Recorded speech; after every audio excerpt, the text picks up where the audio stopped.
জনবার্তা, খবর যখন সবার। প্রার্থী ছিলেন এবছর উত্তরপাড়ায় প্রার্থী, একটা ভিন্ন প্রাসঙ্গিক, ভিন্ন এলাকা, ভিন্ন পরিস্থিতি, কি বলবেন? প্রাসঙ্গিকতা এক, সেদিনও সিপিআইএম লড়েছিল তৃণমূল বিজেপির বিরুদ্ধে, আজও সিপিআইএম লড়ছে তৃণমূল বিজেপির বিরুদ্ধে। সেদিনও পশ্চিমবঙ্গের বেকার ছেলে মেয়েদের মায়েদের সম্মান বিপদে ছিল, আজকেও পশ্চিমবঙ্গের বেকার ছেলে মেয়েদের কাজের স্বপ্ন, মায়েদের সম্মান আরও বেশি বিপদে পড়েছে। লড়াইটা আরও জোরদার হয়েছে, উত্তরপাড়া লড়বে এবং উত্তরপাড়ায় পশ্চিমবঙ্গকে পথ দেখাবে। এখনো 43 লাখ লোকের নাম তথ্য যাচাইয়ের জন্য রয়েছে, তারা ভোট দিতে পারবে কি পারবে না কোনো ঠিক নেই, কি বলবেন? এই নির্বাচন কমিশনকে যারা বৈধ ভোটার তাদেরকে ভোট দানের ব্যবস্থা করে দিতে হবে। অসম্পূর্ণ ভোটার লিস্ট থেকে নির্বাচন কমিশন এইভাবে জনতার বিরুদ্ধে যুদ্ধ ঘোষণা করতে পারে না। উত্তরপাড়ার ক্ষেত্রে বিশেষ কিছু আপনাদের ইস্যু বা বিশেষ কিছু উত্তরপাড়ার সব থেকে বড় সমস্যা এখানকার স্কুলগুলো ধুঁকছে। এখানে অসংখ্য আমাদের ছোটোখাটো কারখানা, সেই কারখানাগুলোকে পুনরুজ্জীবিত করা, বন্ধ কারখানা জমিতে কারখানা বানানো, এটা আমাদের কথা নয়। এটা আজকে 15 বছর ধরে যারা সরকার চালাচ্ছে তাদের প্রতিশ্রুতি ছিল, কোথায় গেল? গোটা উত্তরপাড়া নিকাশি ব্যবস্থা বেহাল, অবৈধ নির্মাণ, প্রশাসনিক ব্যবস্থা আইনের শাসন তলানিতে চলে গেছে। এখানকার সাবওয়েগুলো ধুঁকছে।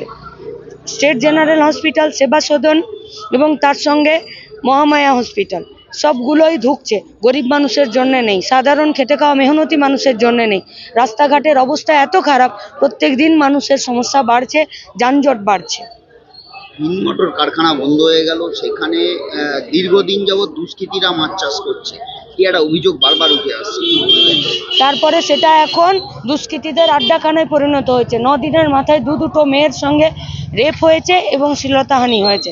একটি প্রতিবন্ধী মেয়ে, তার সাথেও একই ঘটনা ঘটেছে। পুলিশ হাতের উপরে হাত ধরে বসে আছে।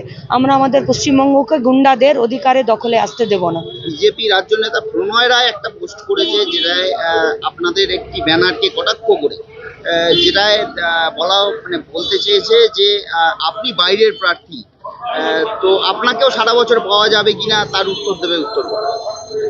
যখন মেদিনীপুরে জাল স্যালাইনে মায়েরা মারা গেছিল, সেদিনকে আমরা এটা বুঝিনি যে তিনি ছিলেন মেদিনীপুরে। আমরা যখন তমান্নার ইস্যুতে রাস্তায় রুখে দাঁড়িয়েছি তখন বুঝিনি ওটা নদিয়ার। আরজি করের যখন ডেড বডির গাড়ি আটকেছিলাম তখন সেটা বুঝিনি পানিহাটির। আনিসের জন্য যখন জেল খেটেছিলাম তখন সেটা বুঝিনি হাওড়ার। অপেক্ষা রাখুন, আরও অনেক কিছুতে কটাক্ষ আসবে।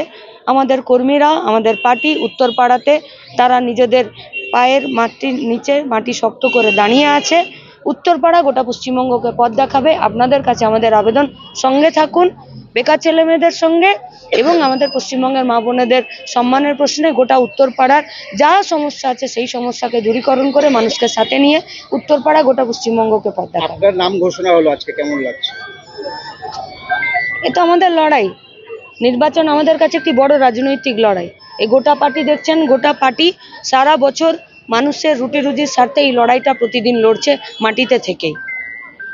অনেকদিন আগে থেকেই আপনি এখানে উত্তরপাড়ায় পড়ে রয়েছে, আপনি কি জানতেন যে উত্তরপাড়ায় টিকিটটা পাবেন?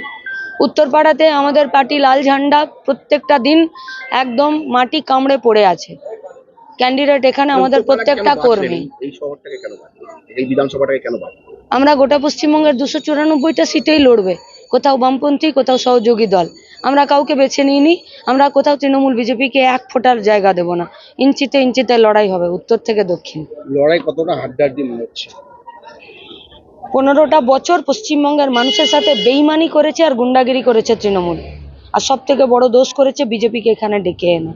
এবং গোটা পশ্চিমবঙ্গের যে সম্প্রীতির পরিবেশ, সেই সম্প্রীতির পরিবেশকে নষ্ট করেছে বিজেপি।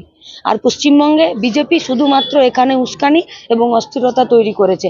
দান ছেড়ে দিয়েছে, ওরা এখানে জিতবে না, ওরা পশ্চিমবঙ্গের মাটিতে থাকবে না। 15 বছরের শাসক